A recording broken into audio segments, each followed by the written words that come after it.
So, good afternoon, everyone. So, welcome you to the second session of the event, Celebrating Life in Science. The name of this event is Bioscope. We will have a lecture by Professor Shoma Mukherjee, which will be followed by a popular science writing competition. That's why the name has been given as Bioscope, because it is related to science communication through popular essay. And the topic of the essay will be anything related to biology and biomedical engineering. That will be the second part of the event. So let us first introduce Professor Shoma Mukherjee. He did his BTech in Instrumentation Engineering from IIT Kharagpur, MS in Mechanical Engineering from Colorado State University, followed by PhD in Biomedical Engineering from University of North Carolina, USA. After his PhD, he joined IIT Bombay, where he is now an institute chair professor in the Department of Biosciences and Bioengineering. So he was the head of the Center for Research in Nanotechnology and Sciences at IIT Bombay from 2010 to 13, and also the Dean of Student Affairs in the same institute from 2015 to 19. He is a fellow of the Indian National Academy of Engineers. His research interests are in sensors and instruments for wide-scale deployment in resource-constrained locales for medical and environmental applications, mobile health, security, and others. He has guided and is still guiding more than 30 doctoral students and 60 master students. So I hope it will be truly an interdisciplinary talk, and all of you are going to enjoy it thoroughly. It will be also interactive. So with this brief introduction, I request Professor Mukherjee to start your presentation. Thank you, Chirusri. It's indeed a great pleasure, honor, whatever, for me to talk to a variety and a host of different students from various places.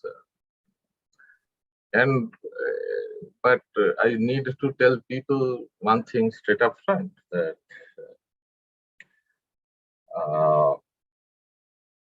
things might seem simple, and I try to say that everything should be simple, but things might not be so simple, really. But if you try to make the things complex already, then we'll end up in knots and never achieve anything. The simple things become complex, the complex things become impossible. So I'll start off, I mean, this talk I named the Biosensors, simplicity is the name of the game. I'll give you some ideas as to where I'm coming from. You might agree, you might not agree. But I hope that we'll have a nice discussion around it after I am done. And as a standard, as a teacher, professor, whatever, we tend to talk too much. So that also might happen. I mean, I might keep blabbering. Now, okay, so let's start at the very beginning, okay?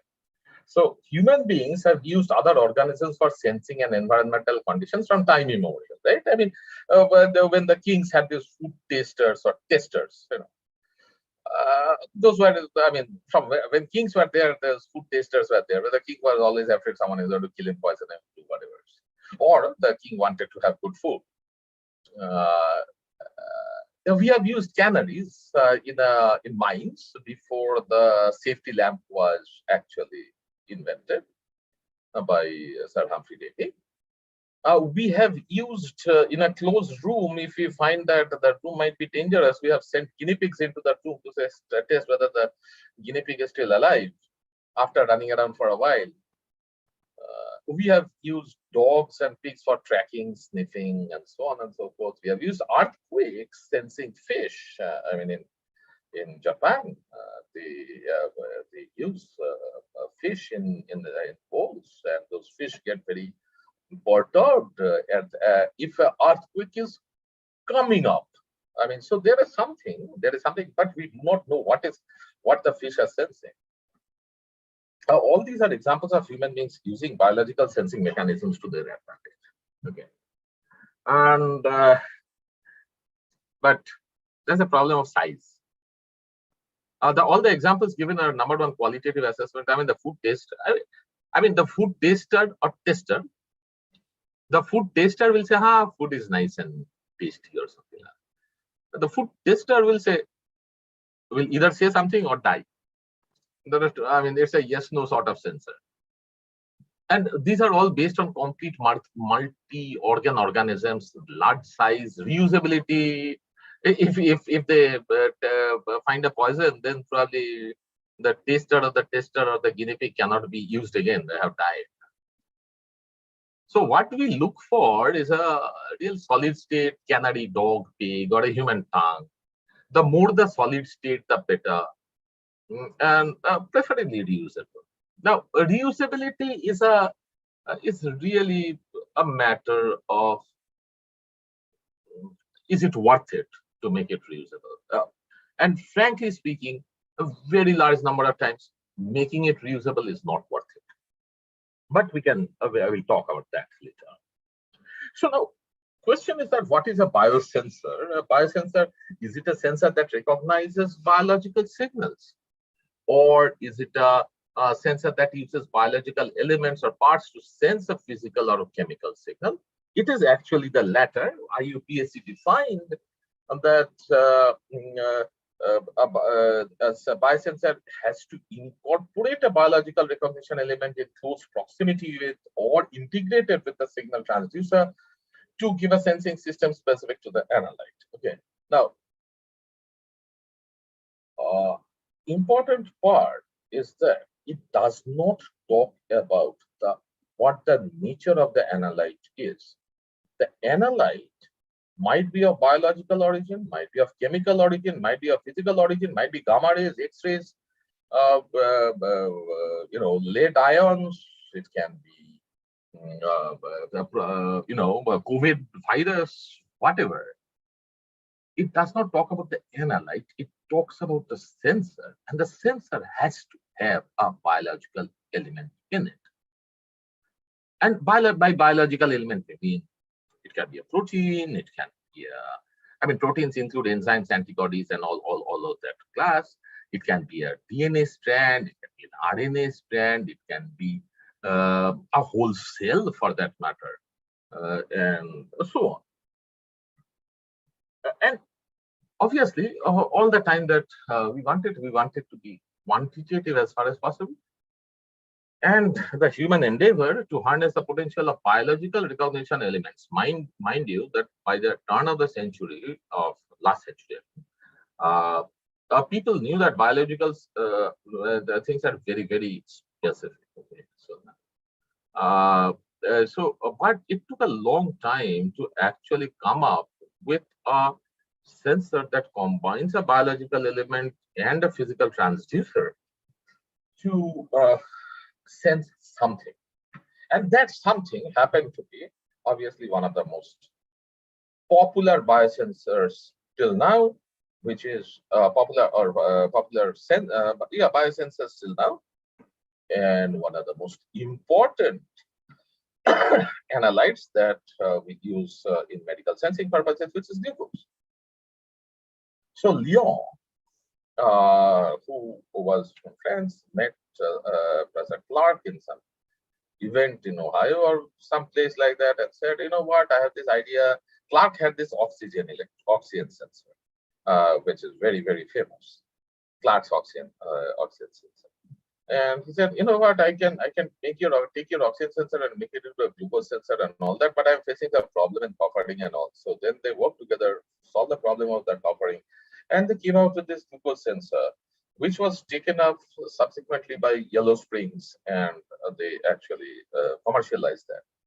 And here it is a simple thing. Glucose in the presence of oxygen is catalyzed by glucose oxidase to form gluconic acid and peroxide. And Clark's oxygen sensor was used to measure the consumption of glucose, consumption of oxygen. So oxygen going down, that means there is glucose. Because if there is no glucose, then the oxygen is not going to be consumed by any reaction. But however, Now, one can also measure gluconic acid, one can measure the peroxide and all of that.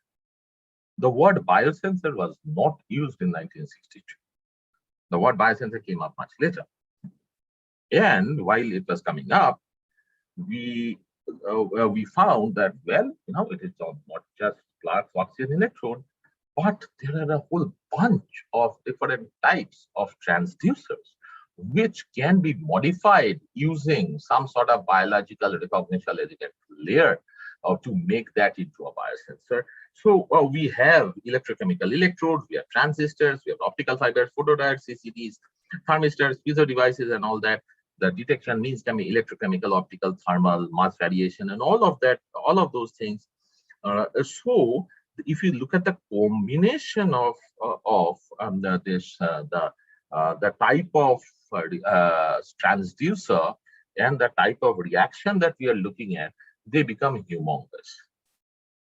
So essentially, the structure is there's going to be an analyte in a complex medium, because you will not get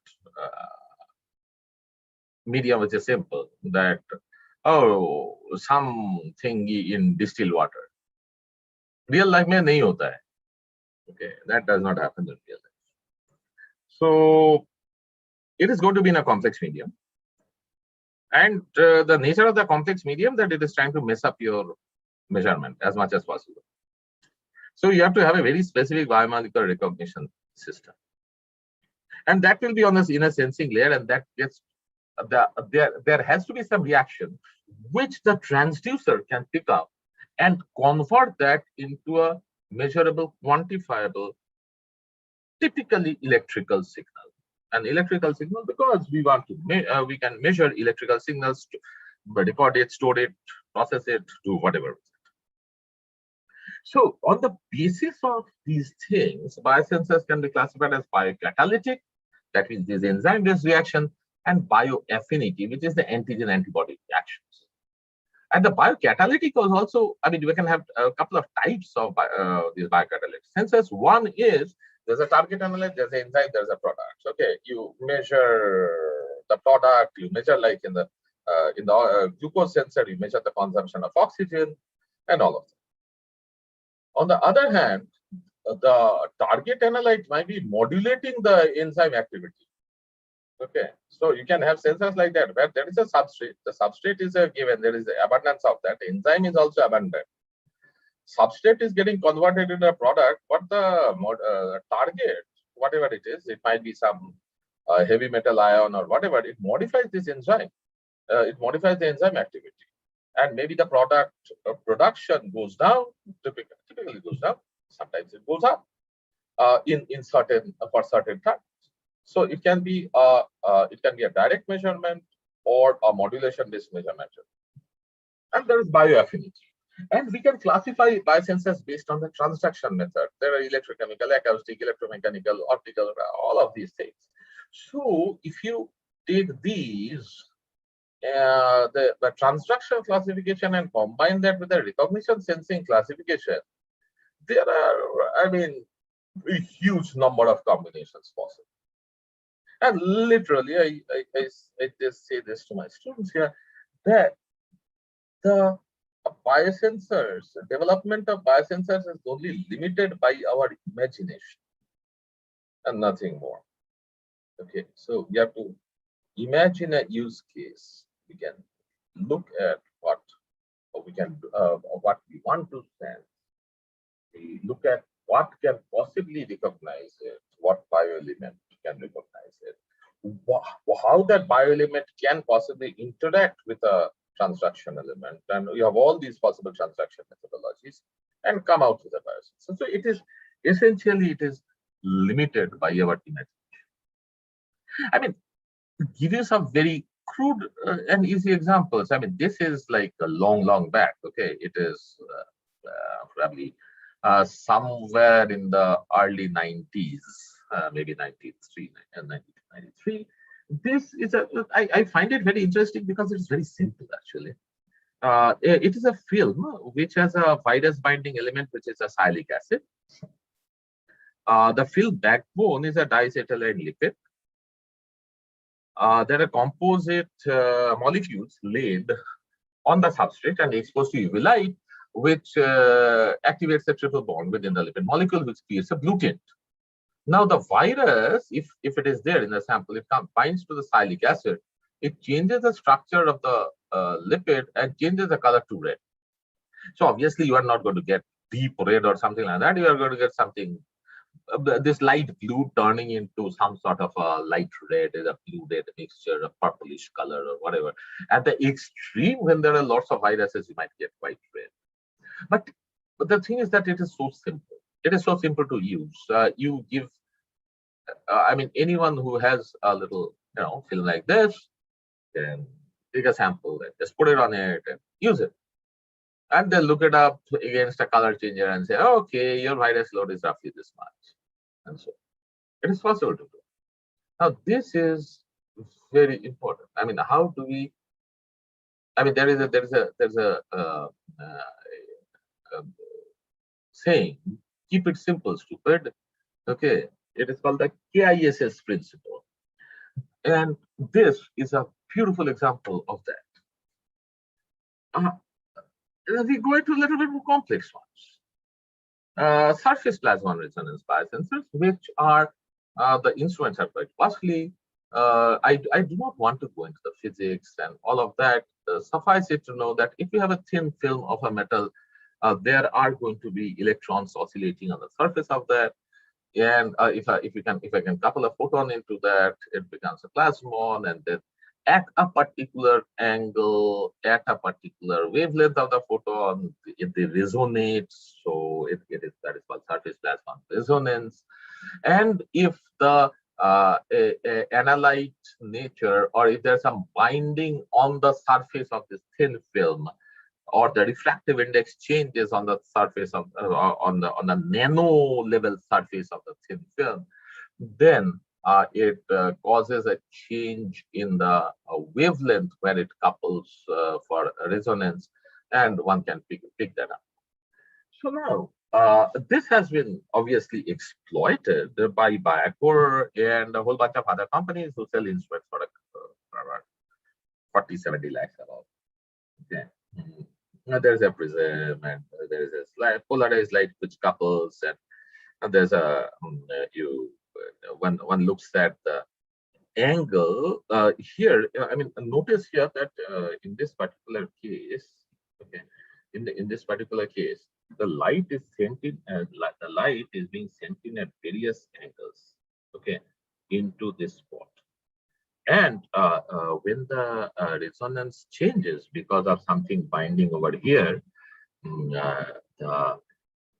not only the lambda changes, but there is also a change there. Either lambda changes, or if you're sending one single lambda and one single color at various angles, the angle at which this resonance occurs changes. Okay. And if there is resonance occurring, meaning that all the photons are absorbed at that particular angle. So initially, when nothing was bound, the things were absorbing at this angle. All the photons were absorbed at this angle. When the antigens, these red colored dots, which comes in and came in and bind to the antibodies, the angle at which everything gets absorbed changes, and so you get the signal over here at this angle. And one can have a whole bunch of one can have the CCD camera over here to figure out at what angle exactly this sort of what is the angular shift, so to speak.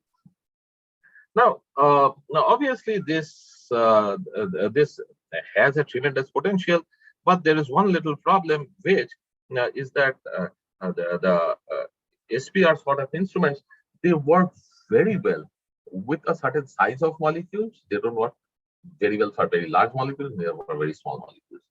So there is a optimum size of these molecules for it to work properly. Thoda sa work to kare. I don't want to get into the physics of this, but on the basis of this principle, Texas Instruments came out with this something called Sweeta. I just want to put it here because it is actually a very nice example of integration of the whole thing into one disposable chip.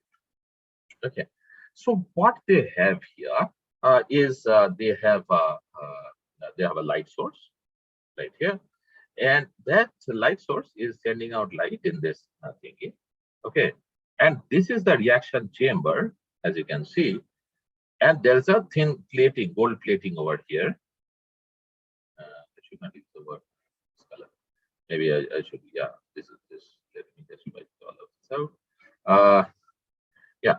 So you have the light source.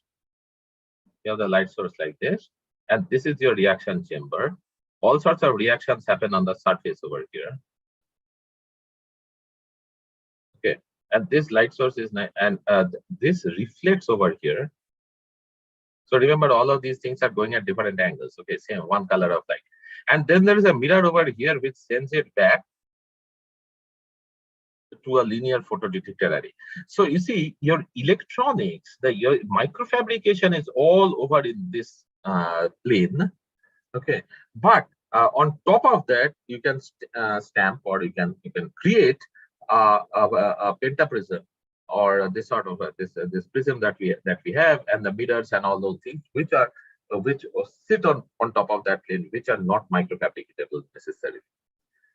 It is, I mean, I found it to be, I mean, this was there for quite a while. This is quite old for that matter. But I find it to be a very nice example of integration and keeping the whole process in the hands of the user reasonably simple.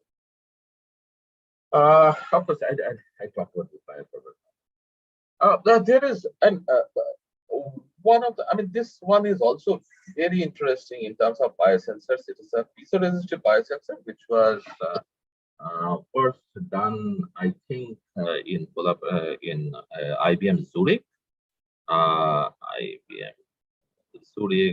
and I think ORNL Labs. It is a microcantilever sensor. The principle of it is very sweet, actually. So there is a piezo-resistive cantilever beam. What a piezo-resistive cantilever beam means is that when the beam bends, the resistivity of the beam, because of the stress, changes, and therefore the resistance of the beam changes. So if I have a resistor which is like this, if I'm trying to measure the resistance of this beam using some sort of, I'll just call it R, some resistor meter. Then when this beam bends like this, then obviously I'm going to see a change in R. This piezoresistive beam, they immobilize antibodies on that, and on top of that antibody, what happened is that there was some antigen come and bound to the top of the antibody. There was a secondary antibody which was tagged to this ferrous nanoparticle, or ferrous particle. I should not say nanoparticle, ferrous micro or nanoparticle, whatever. But it had secondary antibodies on that. Those secondary antibodies came and attached. If there is a so now this fellow, I'm trying to detect this guy. Okay, try to detect this antigen. Okay, and when it comes and binds to it, then only this ferrous nanoparticle can come and bind to the surface.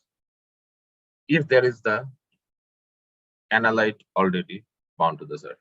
Now, once that is bound to the surface, there's an oscillating field which is provided by a couple of Helmholtz coils, and that oscillating field actually bends it bends the piezoresistive cantilever.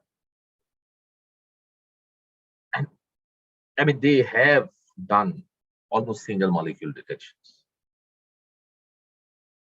but the things are very, very complex to manufacture this, to fabricate this piezoresistive cantilever, to do all of this, the oscillating field and all of that.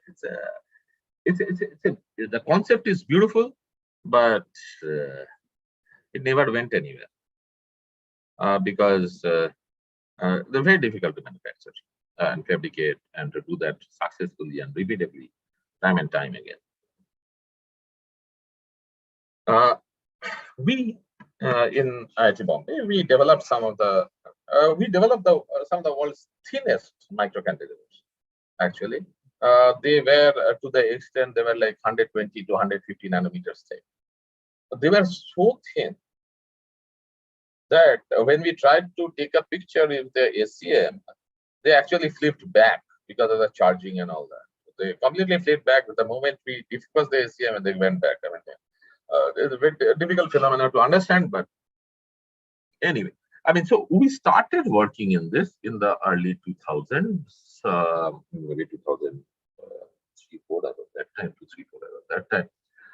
We developed these cantilevers, silicon nitride. We are still working a little bit on cantilevers here and there, but over time, I personally lost a little bit of interest because it's too difficult to make. I mean, even a lot of control conditions. But the beauty of these silicon cantilevers is that they are very, very, very sensitive.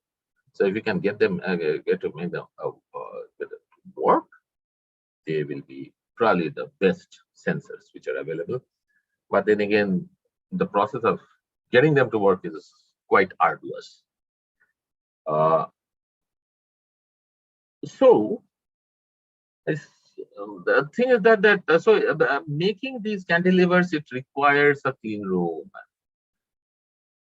It requires quite a bit of processing, and yeah, the yield, unless you really optimize it well, the yield might be low. So that although we can make hundreds of cantilevers in one go,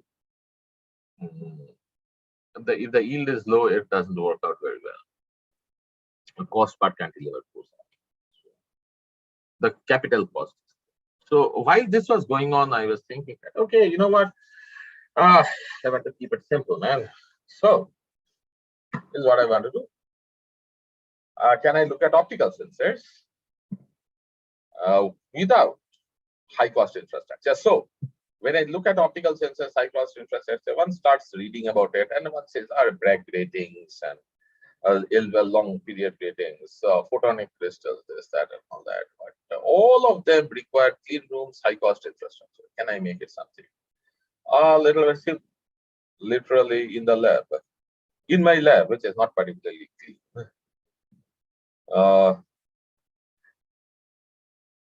Also, I mean, I frequently read journal papers and all that. And someone says, "Oh, I have reached attomolar sensitivity in this and femtomolar sensitivity." That the question is that do I need attomolar or femtomolar sensitivity? I mean, let's say that the doctors, particularly in terms of medical sensors, the doctors will say, if this particular molecule X crosses 100 nanomolar, then it's a problem. Okay. Now, so what you need to detect is maybe 50 nanomolar onwards to 500 nanomolars or maybe a micromolar, whatever, in steps of 2 or 3 or 5 nanomolar increments. If you have a dynamic range of 50 nanomolars to the 300 nanomolars, that is good enough. You don't have to go down to picomolars. The doctors are not going to use it. No one is going to use it. And when we try to go down into picomolars, obviously the cost goes up. So might as well sense in nanomolars and be happy with it and try to get it out into the market. And let's say that I do a lot of work on sensing analytes or species in water.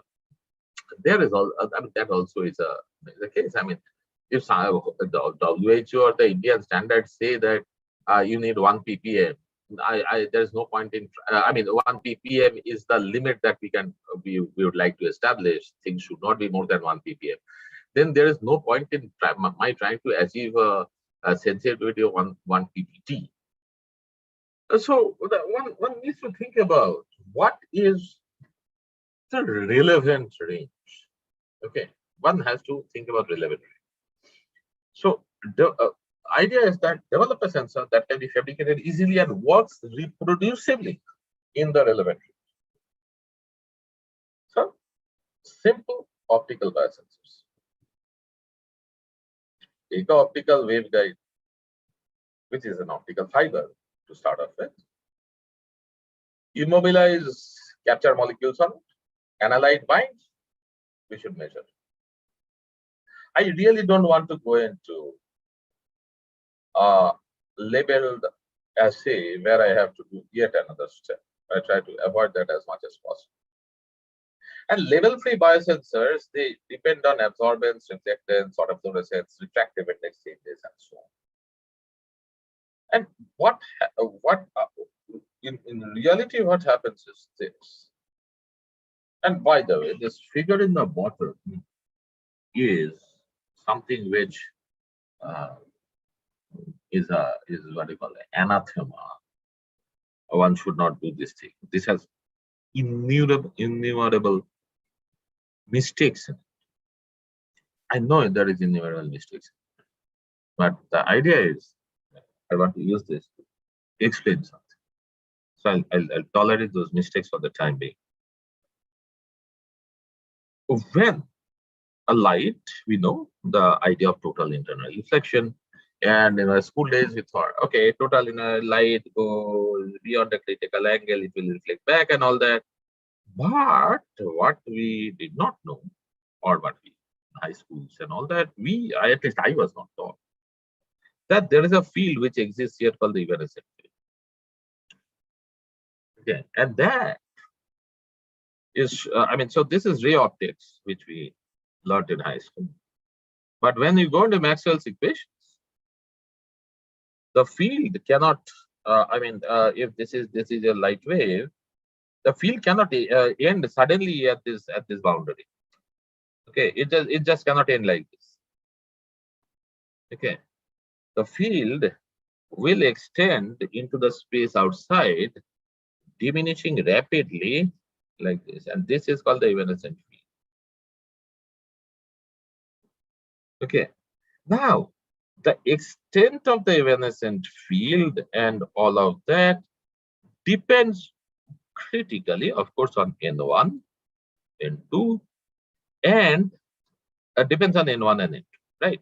And what happens in N2, because of something's binding on the surface here, or something's coming and binding to the bound fellows on the surface, N2 keeps on changing. And when N2 changes, this field changes, and when this field changes, it means that the light output over here, this is the light inside, this is the light outside, the light output over here changes, because some of the power is getting absorbed by this changing N2. Not only is the sunlight lost, but also in the evanescent field there is something happening because of the change in N2. And that is the beauty of this, is that if there is some interfering species which is there in the let's say, I really want to detect these guys. Okay, I want to detect these red fellows, but there are some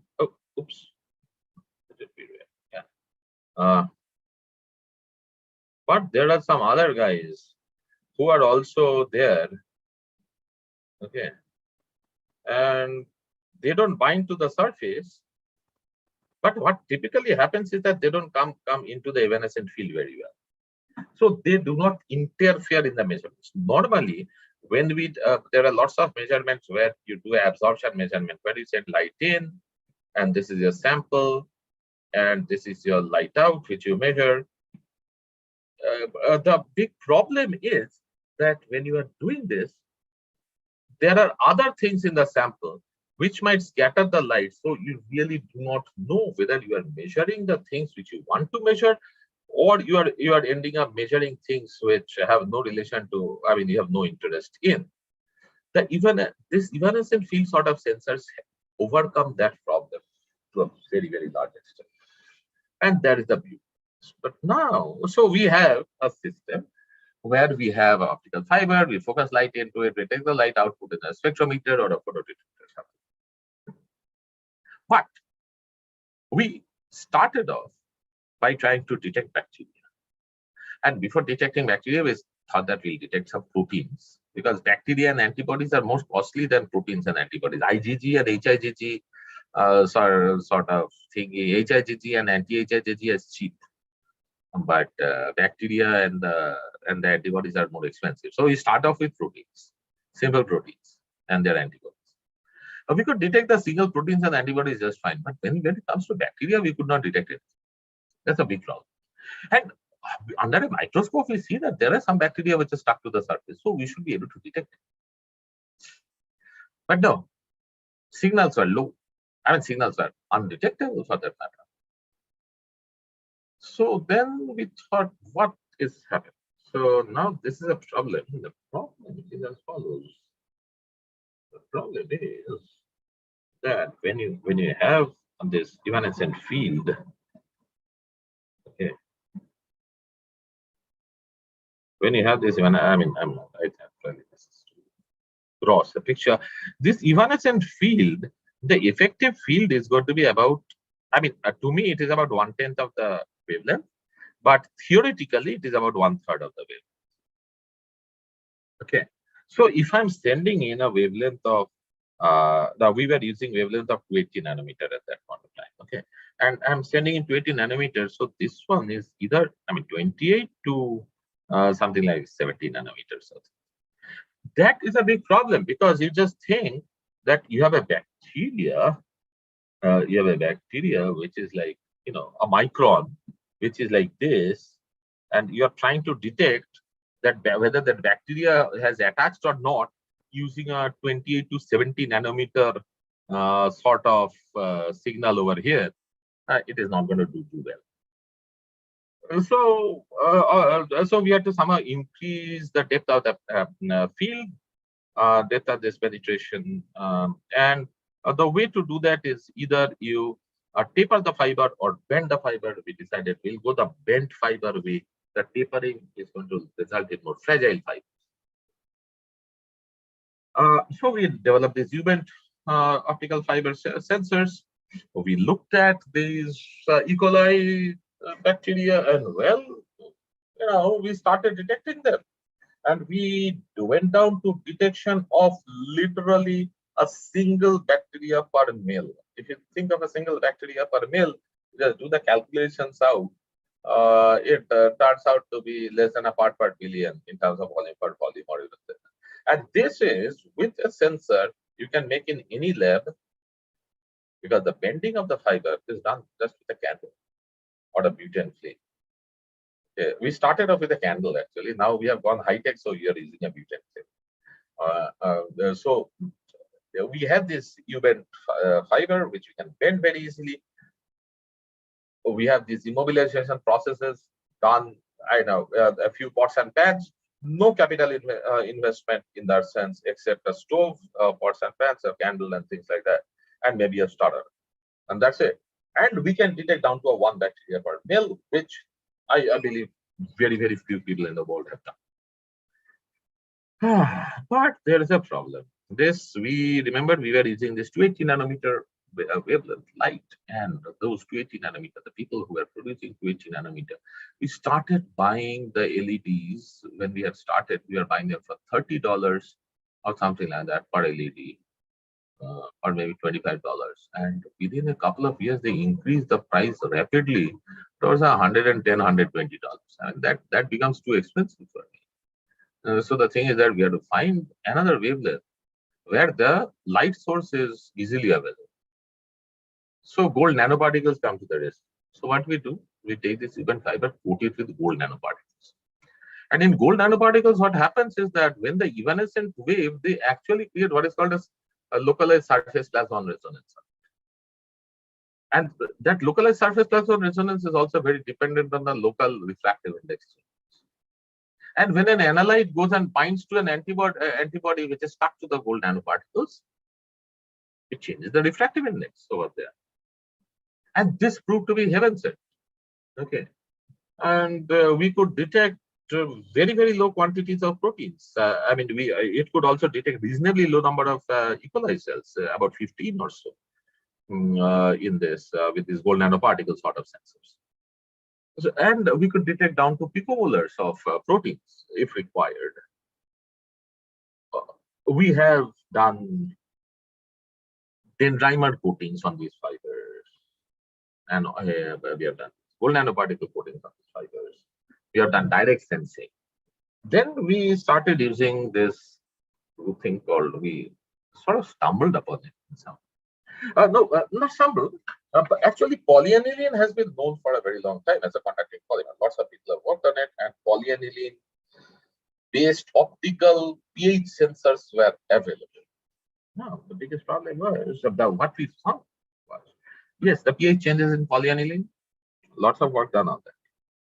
What we discovered is that if there is a immunological reaction or a antigen antibody binding reaction on the surface of polyaniline, that also changes the optical property of polyaniline, probably because of an indirect charge cloud change which causes a protonation deprotonation. I don't want to really get into the hardcore chemistry of it, but again, I mean, as I said, this is a simple process. You take a bent fiber, you dip it in aniline monomer, put some ammonium persulfate in that, which oxidizes this aniline monomer onto polyaniline. It deposits on the surface of the fiber, and you are done.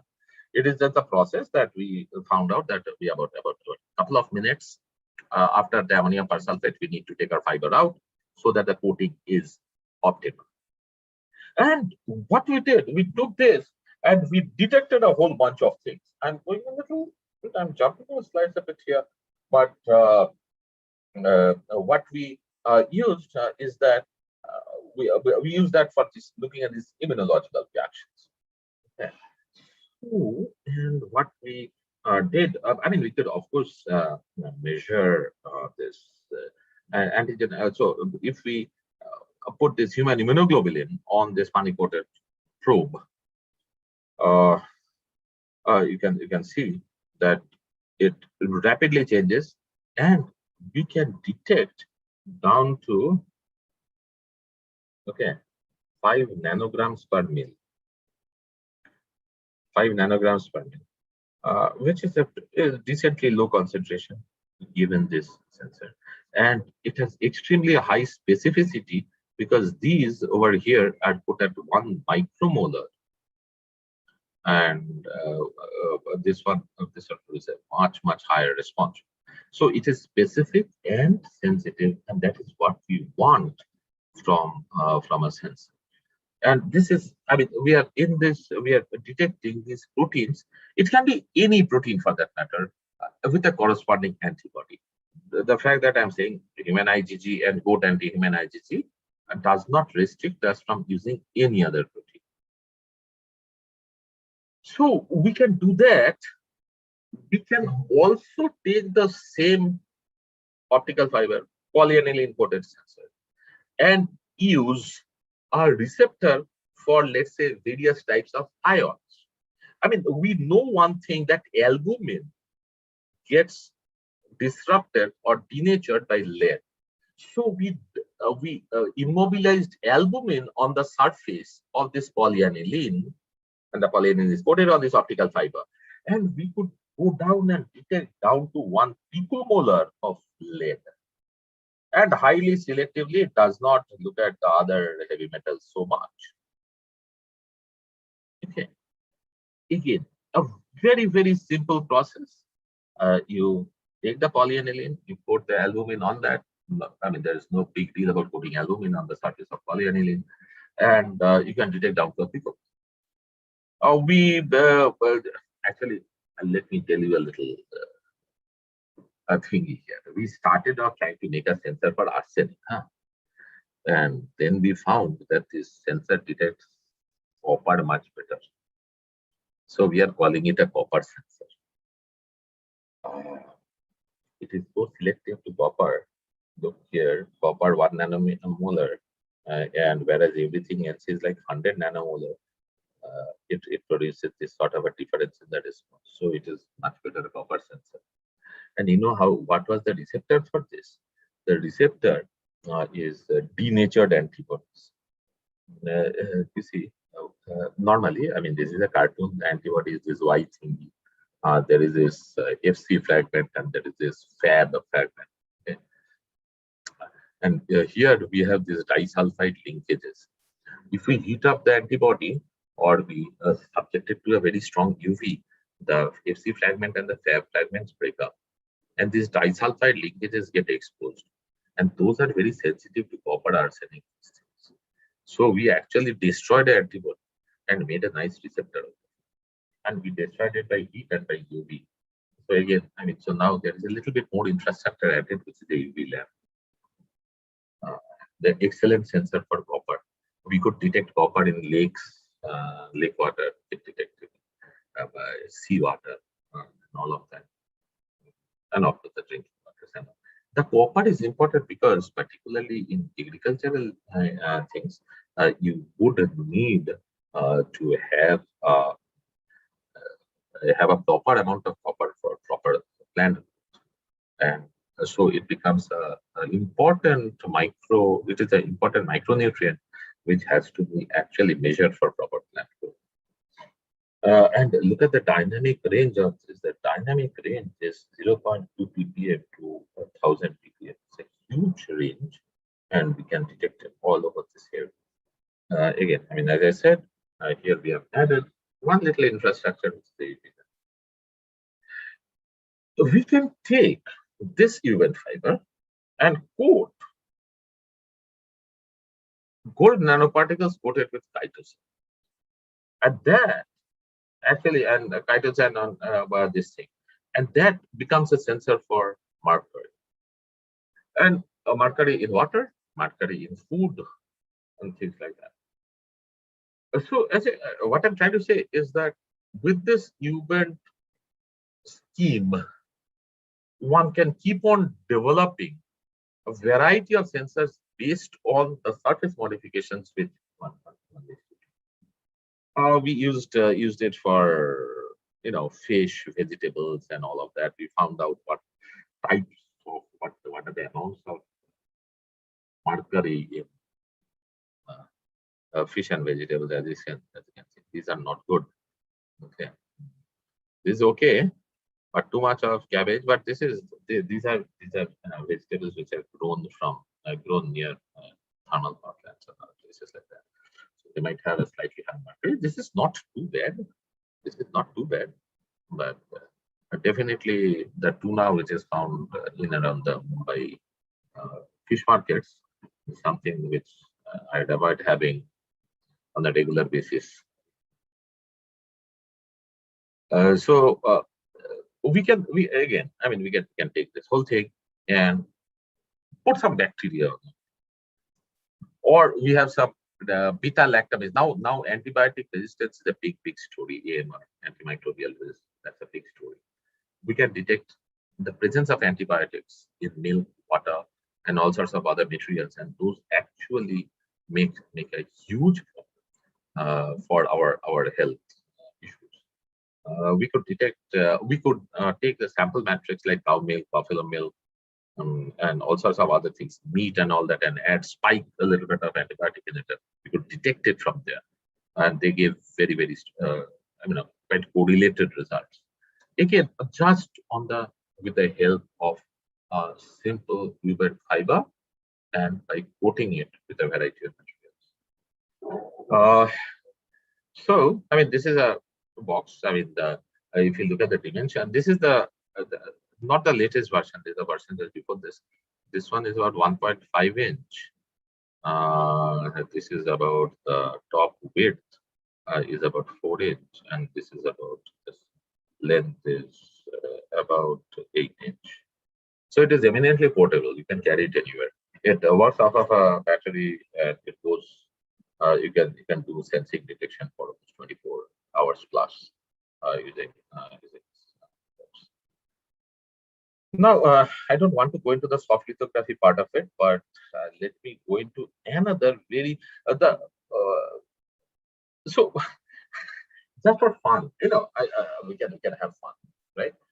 We used even these waveguides. We used transparency sheets for detecting various things. And actually, transparency sheets didn't work too poorly. Here, you don't even need optical fiber spools and all that. You buy transparency sheet from the market, cut it into strips and bend it, put it in an oven so that the bent thing remains, the bent shape remains. And we could detect a bunch of different physiologically relevant molecules like myeloperoxidase. The other thing which is very interesting is paper. I mean, can we take, I mean, of course, this is not optical. Now we are going into sort of electrical impedance spectroscopy, sort of electrical impedance sort of thing. But we are still using polyaniline. Polyaniline is something we like. It has a nice conductivity in certain situations. It is insulating in certain other situations and all that. So what the students did, and this is Devasmita and Aswati and a little bit Saurabh, what they did was they actually took a Wattman paper and dumped aniline, and then they did that same persulfate thing, and then they literally drew by hand these two silver electrodes on that. Okay, and they made doped polyaniline and undoped polyaniline. Sorry, dedoped polyaniline.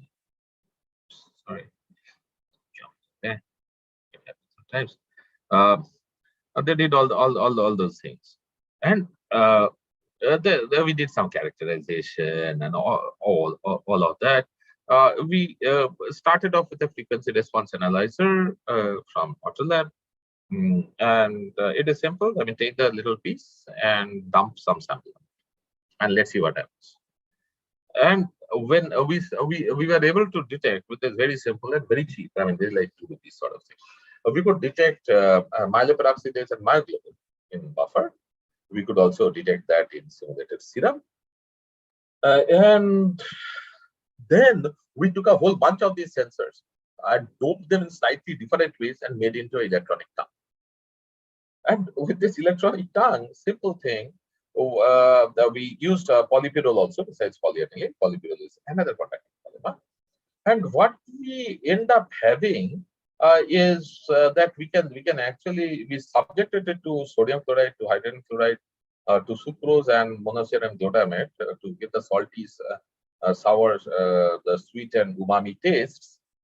And we could actually do a principal component analysis and find out what exactly is the response, and we could detect the the salt over here, the sucrose over here, the sour over here, and the umami over here. So a little bit of more modifications to this, we can tell you, okay, give me that restaurant wala food and put it on. Okay, this is a little bit on the salty side. You may or may not like it. Whatever, the point is that you might want to use this for a variety of you might want to taste it of water from various places, this sort of a sensor. You might want to test orange juices of different brands. Which one is sweeter, which one is so so this is obviously the best. This is fresh orange juice. We bought fresh oranges and just squeezed it, made without the pulp, and this is the best. But look at this one. This one is going a little bit towards the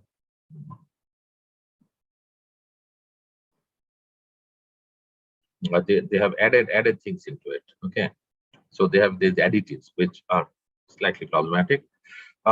We have taken this forward and developed a sensor to distinguish bacteria and viruses also, which we are working on. I mean, we should get something out of it.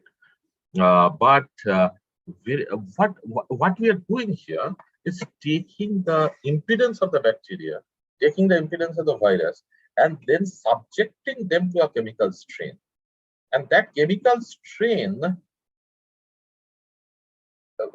reacts, or the bacteria or the virus reacts differently to the same chemical strain, and that gives us a differential change in impedance in the two sensors, one in which bacteria is put and one in which virus is put. So that is the principle of that measurement. And yeah, so again, the science behind might be complex, but the sensors are remarkably simple. In the hands of the user, it has to be very, very simple. That is what I wanted to put forward today. The science might be a little involved, but the fabrication of the sensor, the use of the sensor in the hands of the user has to be simple. Otherwise, these sensors will only remain as excellent journal papers and will remain in the shelf forever and ever. Of course, all of these, whatever I've said, is lots of research funded by a whole bunch of people and lots of students and collaborators who have helped me along through and through. And this is actually a little old, in 2018, but this has most of the people who have contributed to the work and the things that I presented today. And with that, thank you. I'm open to you asking questions. I thought that I'll finish this in half an hour, but that work always.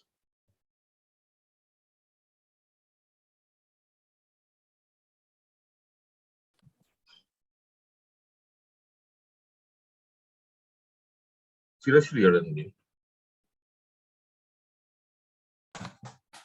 So thank you, Professor Mukherjee, for your wonderful deliberation. Now, since no one has posted anything in the chat box, so you're free to ask any questions related to this area. You can unmute yourself.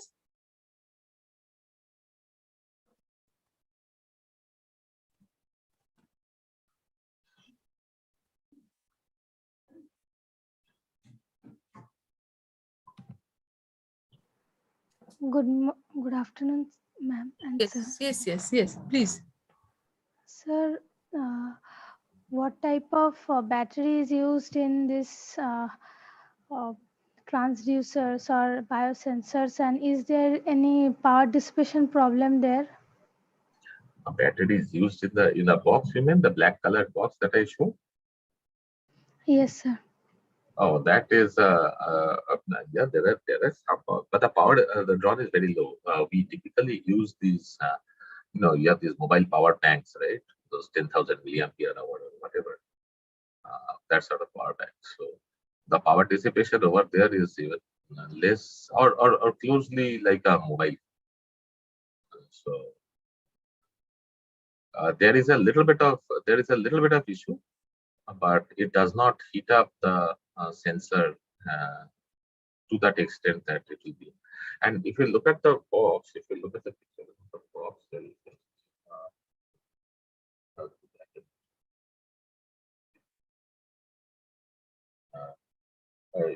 if I look at the if you look at it, it has an electronics section and an optical section. Okay, we have created the box in such a way that yeah. So this part over here is the electronic section, okay, and the light source, light source and the detectors are somewhere over here. And this you see this there is a cap over here. The cap is hinged out. Now this is a cartridge, and that slips in, and the cartridge is like a SIM card holder, and the real sensor is the SIM card over here. Almost, I mean, you can think of it.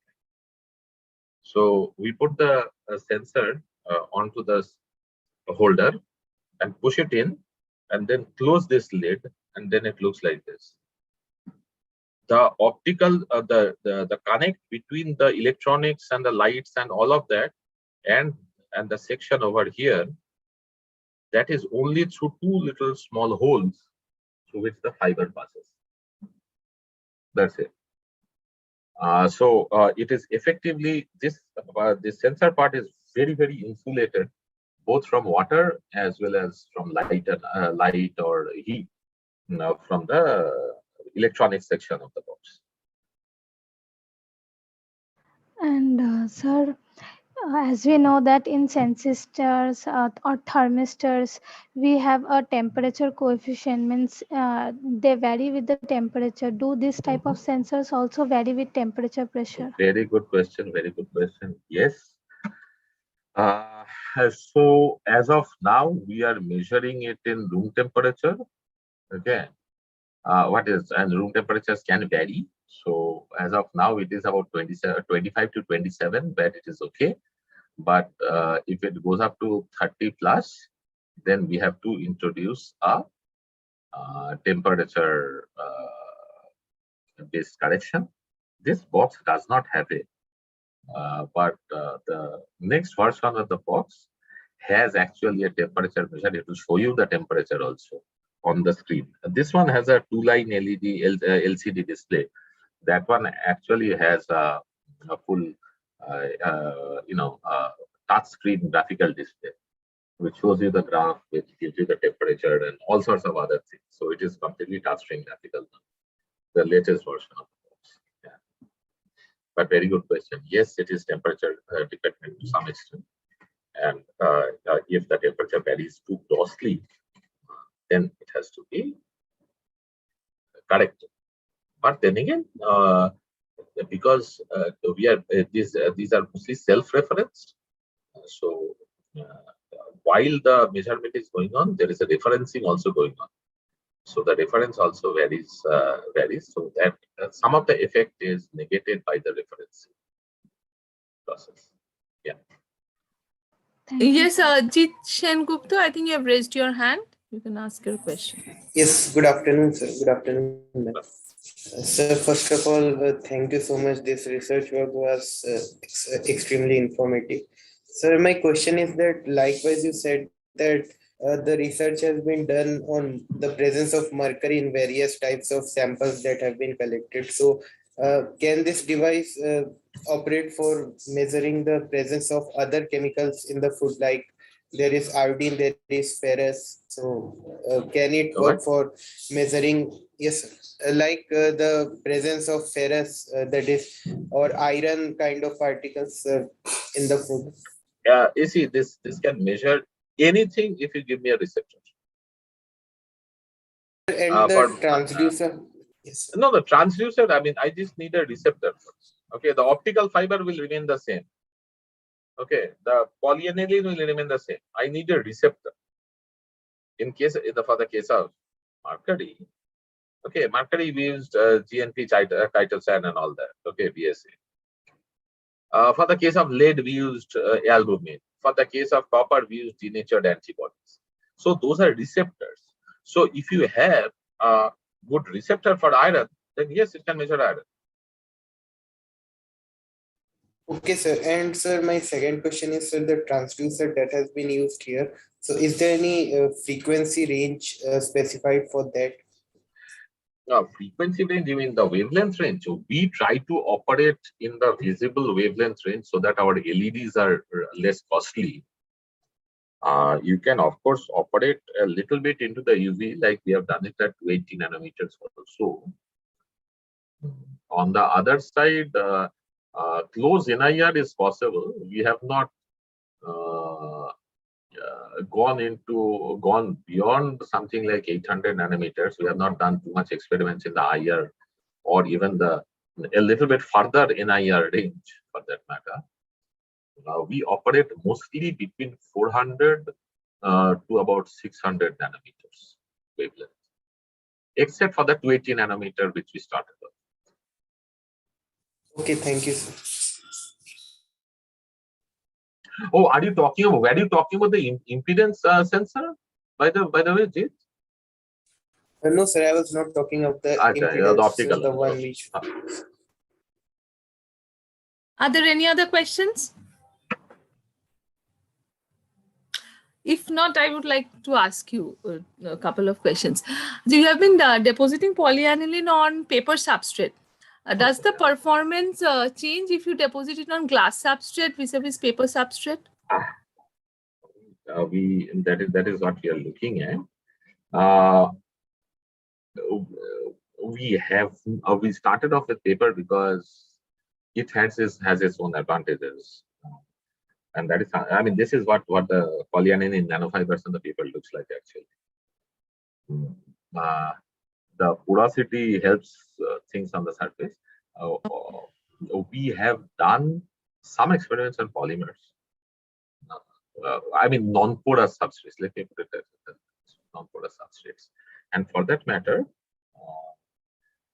we are going towards this. We are showing that bacteria, virus, right? So this one, we are going towards looking at doing this thing on a silicon dioxide, because here what happens is our resolution, with this drawing of these silver electrodes by hand is good, but it becomes a pain. So we are thinking of using IDs, and IDs they won't allow me to use paper, nah. So I have to use IDs on the silicon or something. So yeah, one project. I mean, this is this. If this works out, the bacteria virus differentiation is going to have a good impact. Okay, and immobilization of say same antibodies on polymer and on other semiconducting device, say graphene or ZN or anything, does it make a difference in the selectivity? Same antibodies we are immobilizing, say on polymer substrate and on other solid state substrates. I mean, see, on the polymer substrates, particularly polyaniline, it's very easy. You just put glutaraldehyde and just you can immobilize. On graphene and all that, it actually depends on the intervening layer, or the cross-linking layer, if one can say. And one of the bigger issues is that if the cross-linking layer is too thin, or the antibody is too close to the surface, then the antibodies, the movement. You see, the antibodies they have to be reasonably mobile, in a sense that they can be attached to one place, but they have to be reasonably mobile. And if they're too close to the surface, that free mobility gets disrupted, and they become less effective. So you have to have a reasonable cross-linker between the surface and the antibody actually. And it depending on the chemistry, like yeah, I mean, there is of course all of these standard biotin, streptavidin sort of linkages. All of them provide actually quite a bit of pathway, quite a bit of mobility for the antibodies. We have protein A linkages and all of that. They have the advantage that they bind nicely to the fat fragment of the antibody. The FC fragment. But they have their own disadvantages, due to which we use glutaraldehyde, which gives us maybe a little less sensitivity, but a better yield in terms of sensing. Yes, there is a difference. There can be a difference depending on the linking chemistry of the antibody and the surface.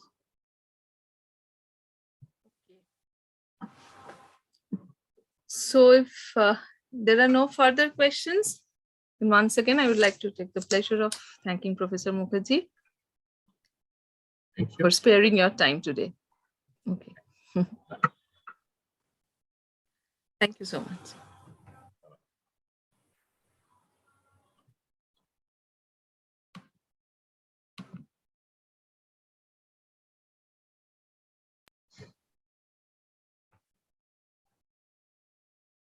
Okay, so we will be starting now the essay writing competition.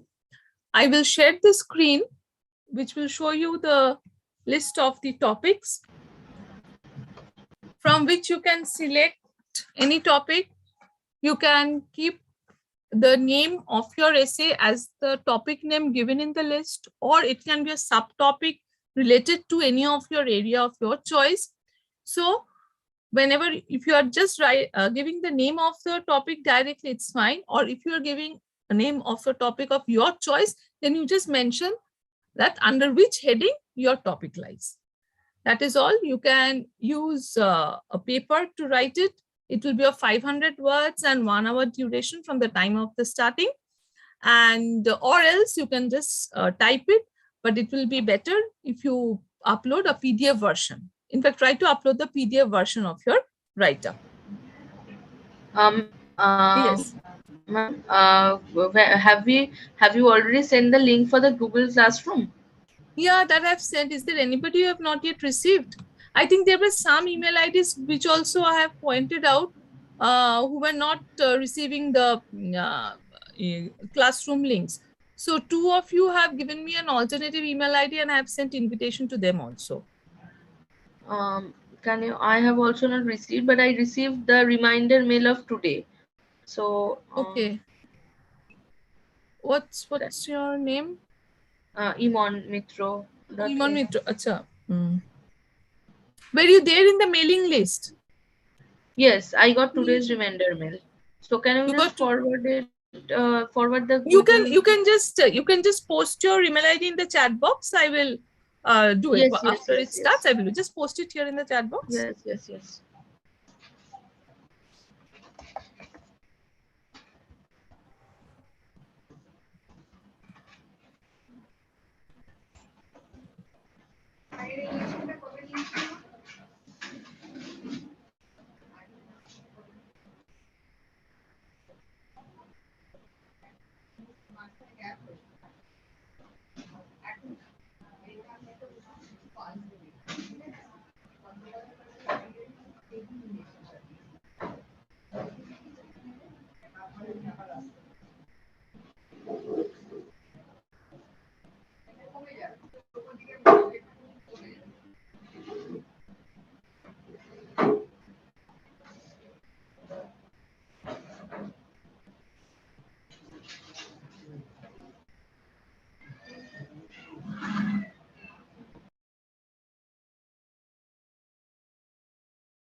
Are you being able to view the screen? Yes. Okay. So these are the broad topics. Like, see, if anyone wants to write in general on biomedical instrumentation, that also you can do. Or if your topic is falling under the area of biomedical instrumentation, then you write the name of your topic, and then after that, just state under which area it falls. That's all. And then your name and your institute name, and also state whether you are a master student or a PhD student.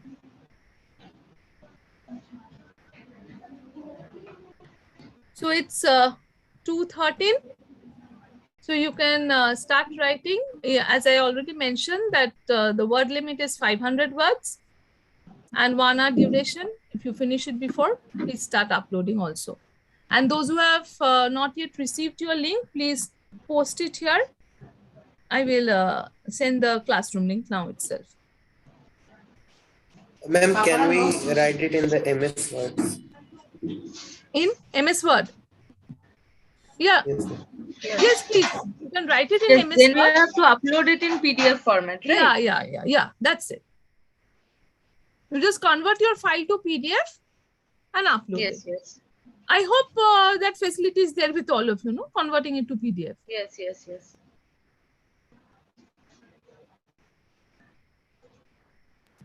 So please go ahead.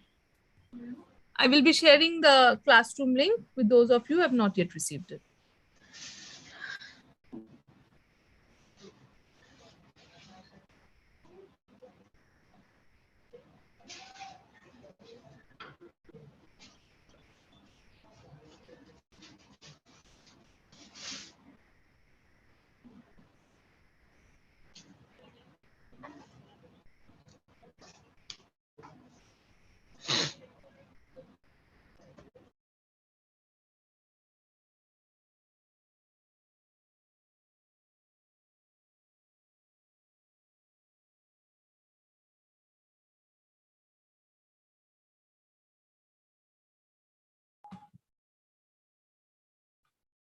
Have everyone selected your topic? Then I will stop the sharing.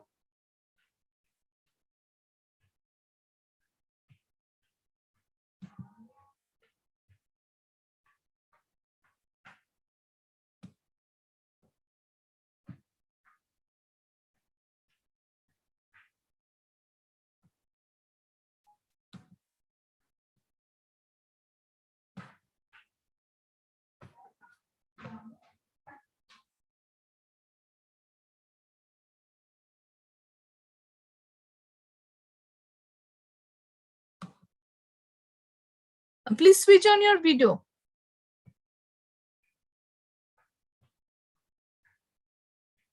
Yeah.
Rahul, I think your video is off.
Those of you who have completed, please go to the Google Classroom link, and there you will have, under the classwork schedule, you will have a link for uploading. In the grade, sorry, in the grade section, you will have a link for uploading.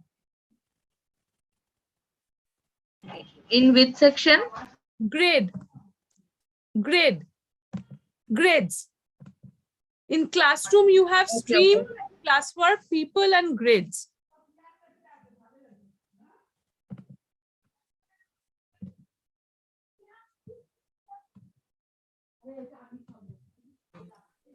Ma'am, how much more time do we have? Hello, ma'am. 12 more minutes.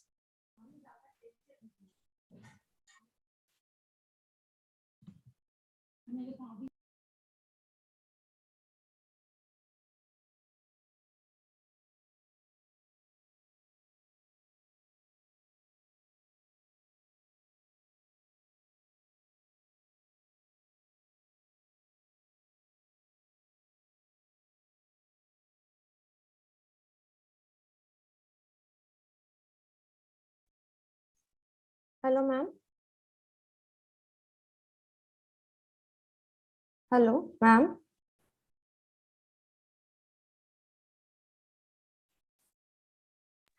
Yes. Ma'am, should we put our names below the essay, or should we before in the starting? Anywhere, it will be better if you put it in the starting. Okay, ma'am. Your name, your institute, and department. Yes. Yes. Hello, ma'am. I can't find such option like grade option in that Google Classroom. Ma'am, I am having the same problem. But it's there, I can see this option. I do not know why you can't find it. Ma'am, there are only 3 options: stream, classwork, and people. Yes, ma'am. Exactly same.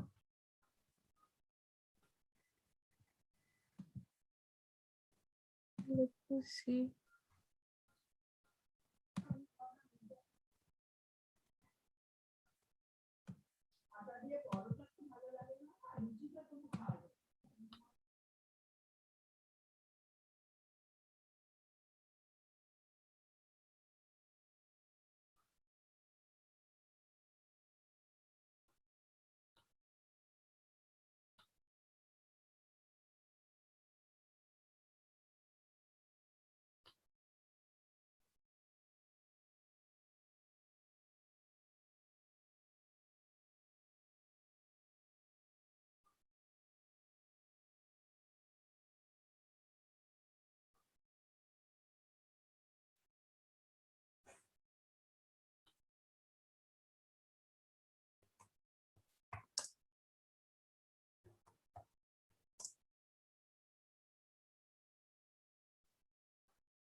Just check.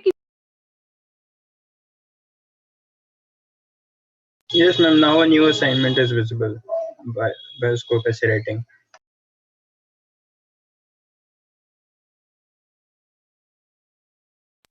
You have the grades option now visible.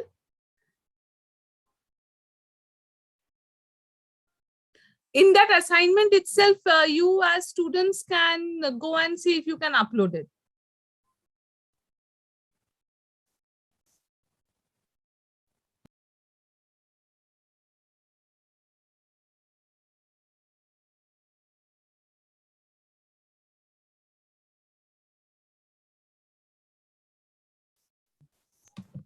So the grades option should be active now, because in the grades option, your names have come.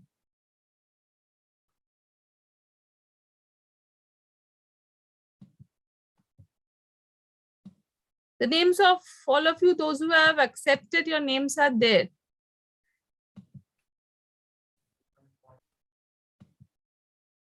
So you should have a corresponding link for uploading.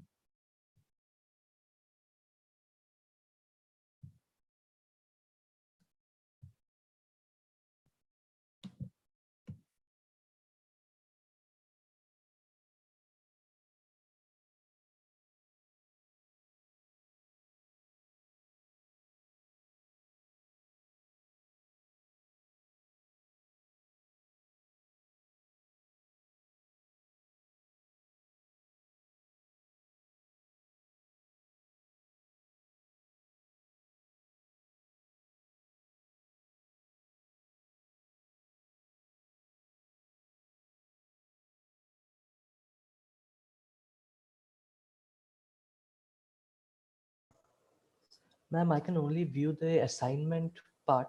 So can I upload there? Because I can't see anything else, ma'am. You can view the assignment, right? Yes, ma'am, I can view the assignment. Yeah, try and upload it there. Okay, ma'am. Normally, it is this system only by which we conduct all the semester exams. Ma'am, I have uploaded it. Can you please You have confirm? uploaded? You have uploaded? Yes, ma'am. Okay, I'm just checking. Ma'am, is the word limit very strictly 500? Can it go few of it up a bit?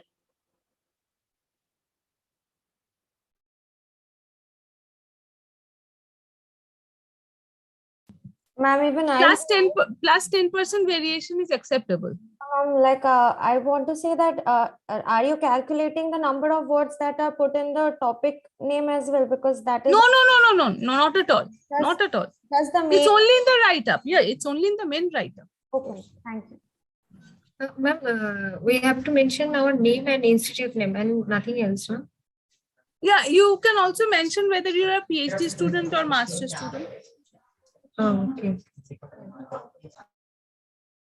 And where is the option to upload it?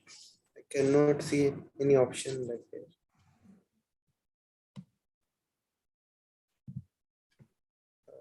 Yes, good afternoon, ma'am. Am I audible? Yeah, you're audible. Yes, Piyush, you have uploaded. I have obtained your essay. Okay. Ma'am, can you please repeat the procedure to upload it? Yes, Piyush, you can help.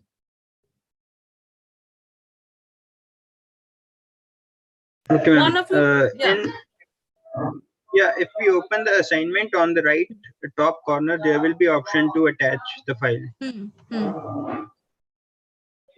In top right corner. Ma'am, I have submitted my essay. So, ma'am, can you please check? Yeah, I'm checking. I'm Adhish Mazumdar. Yeah, yours has been submitted. Fine. Okay, So those who are submitting can leave. We, as I already mentioned, we will be declaring the results by end of November. We'll let you know by email beforehand. So there will be a small ceremony to hand over the awards to the winners. Okay, so you will be informed of the results. So if you have already uploaded, so you can leave. Hello, ma'am. I have also uploaded. Yes. Could you please confirm? Okay, confirming. Yes, Rudruni, we have also uploaded. Okay, ma'am. Thank you. Yes. Yes, please.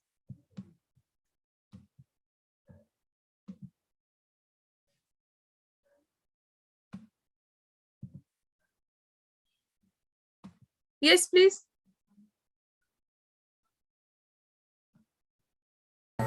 Ma'am? Yes. Ma'am, can you please send me the Google Classroom code? Who are you? What's your name? Ma'am, Huda Usman. Yeah, but I have sent you already.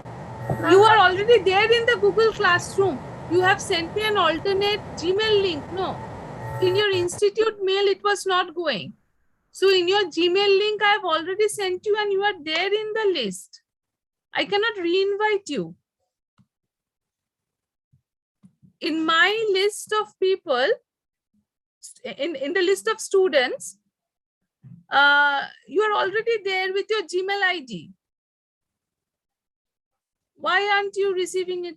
I do not know. You're already there with your Gmail ID.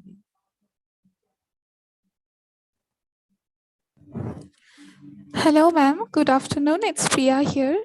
I have submitted my essay. Can you please check it, whether it's uploaded or not? Priya, yeah, you have submitted. Fine. I think Okay, Ankita also have submitted. Yeah. Okay, ma'am. Thank you. So, the Usman, you are not yet getting your link.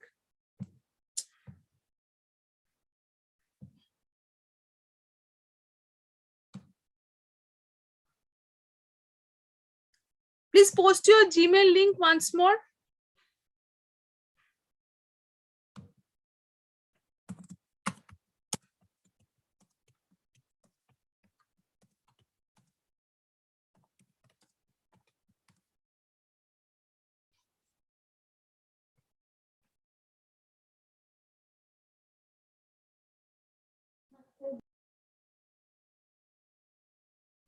Ma'am, I have submitted my work. Can you please check and confirm?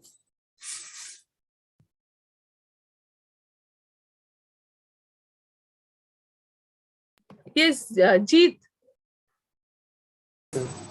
Yeah, submitted. Okay. So can I leave the meeting now? Yeah, sure. Thank you.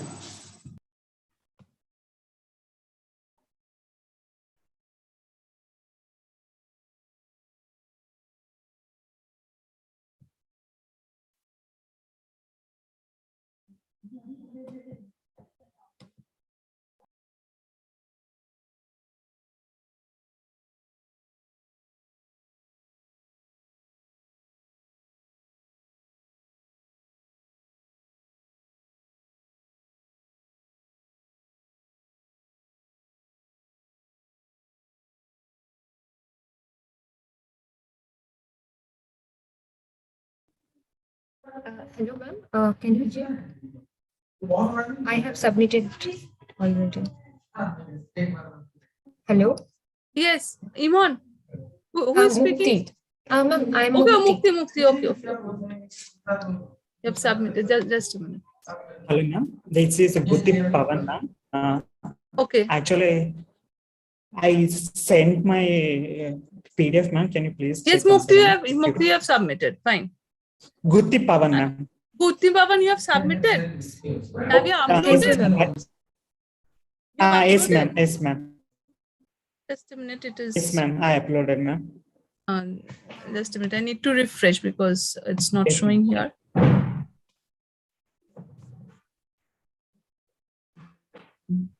Ma'am, I have also submitted. Can you check it? Manashwini Ghosh.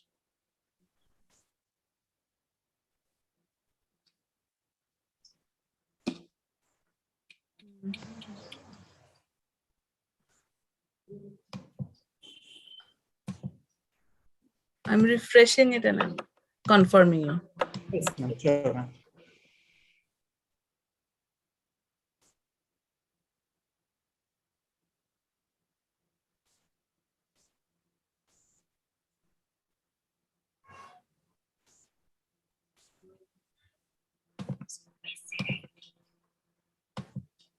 INYAS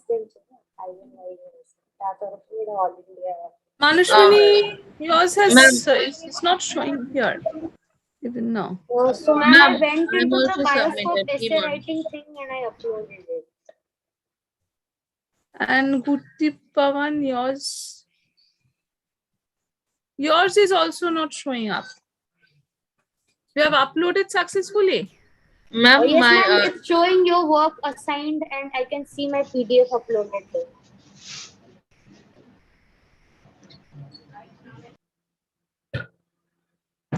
It has not yet come in my system for both of you.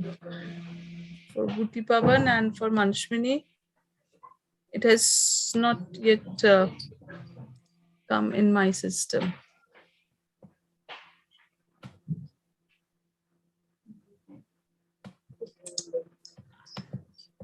Ma'am, I'm Iman Mitra. Have you got my work? Yeah. Yours I got long time back. Ma'am, can you check it now? Just a minute. yours have been uploaded, yes. Okay, thank you. Yeah, yours have been uploaded.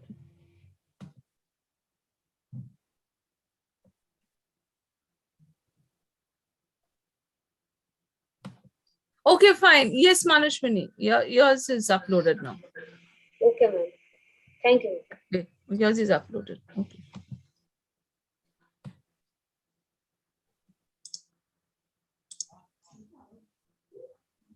Guti Pavan. Let me check for yours. Okay, ma'am, I can leave the meeting, right? Yeah, sure. The Guti Pavan, yours is not yet uploaded. Trying, ma'am. I'm trying, ma'am. Yeah, please.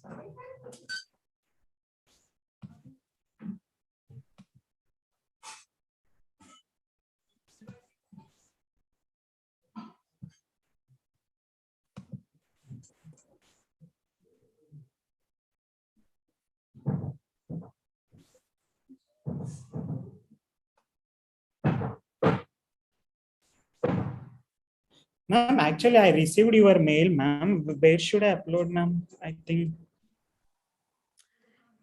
In your assignment link, you are supposed to get a link for uploading. You have received the classroom link. So in the classroom link, you will be able to see the assignment. I have posted an assignment. So in that assignment area only, you will get some link for uploading. The assignment is like I have given you an assignment. So you as a student should be able to post your manuscript over there. Yes, ma'am. Yeah. And I will be able to see it under the grade section. Yes, sir. Huda Usman, please post your Gmail ID once more here. Okay, ma'am. Yeah, please post it. I'm sending you a link again.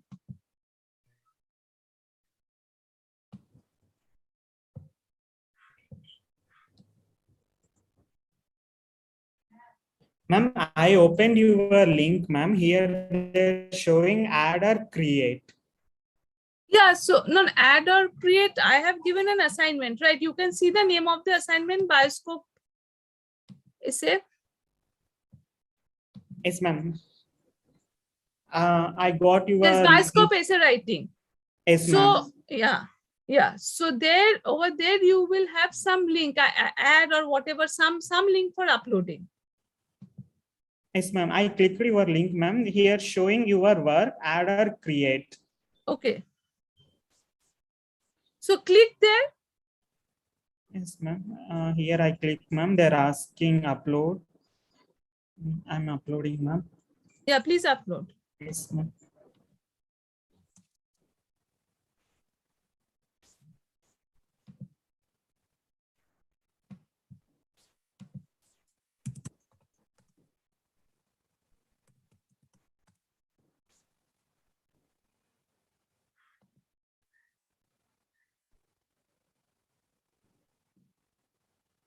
Yes, ma'am.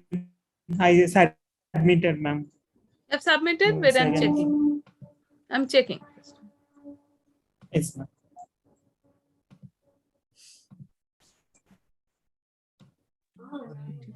Ma'am, I have sent an alternate email. You have sent it. Your Guti Bhavan, no, it has not yet come. Just let me just check it out once more. Refresh it. Okay, you have sent an alternate email ID. I can't see yours, Guti Bhavan, till now. Oh. This one, SID, okay.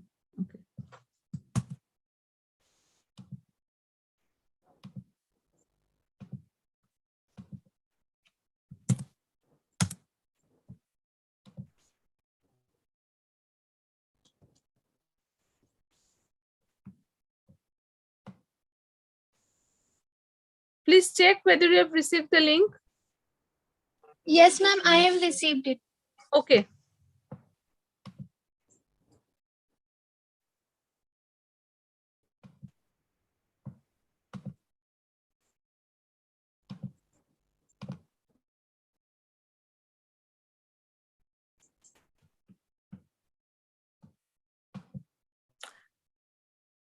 somehow it has not yet been uploaded. If you still can't find it, then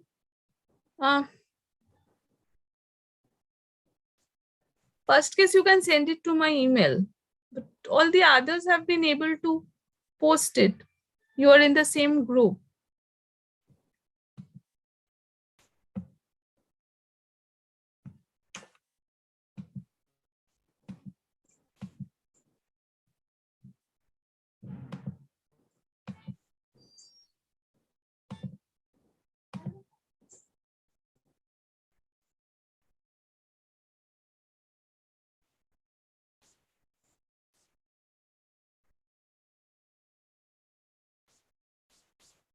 Ma'am, actually, you sent again one more link, ma'am. When I open my link, here showing I submitted, ma'am. Here already it is showing my previous screen, ma'am. When I opening your link, ma'am. Okay. Okay, I've received it under tissue engineering, but okay. Yes, ma'am. It is mine, ma'am. That I understand, but it has come in a different form, not in the grid section. It's sent in PDF format.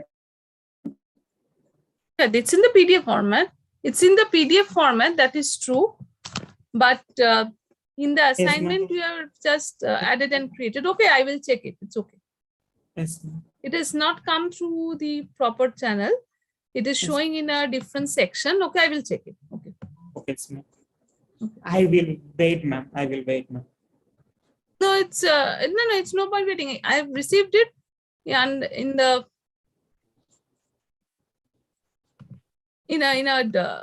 mainstream, actually under the stream section. It's okay as far as I can download it. It's fine. Okay, ma'am. Okay. Sure. Okay, you can. Can I leave, ma'am? Yeah, yeah, yeah.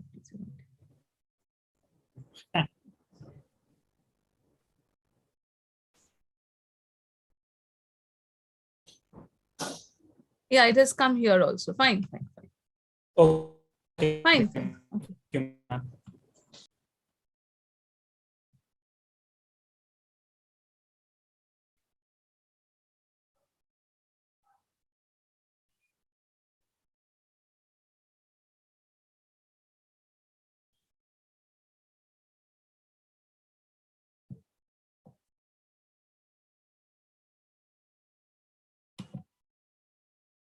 So, yes, Sudha Usman, are you trying to upload it? Yes, ma'am. Ma'am, I am trying to uploading. Yeah, please. Okay, ma'am.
Yes, are you trying to upload?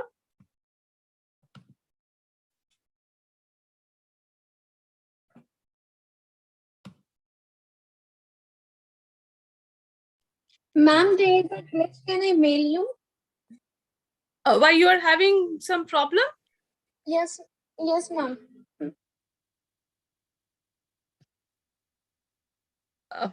You can't open the classroom or something like that, or you're having some network issues? Ma'am, it's showing as unable to upload. Able to upload. Okay, simultaneously try to email me, but at the same time keep on trying this.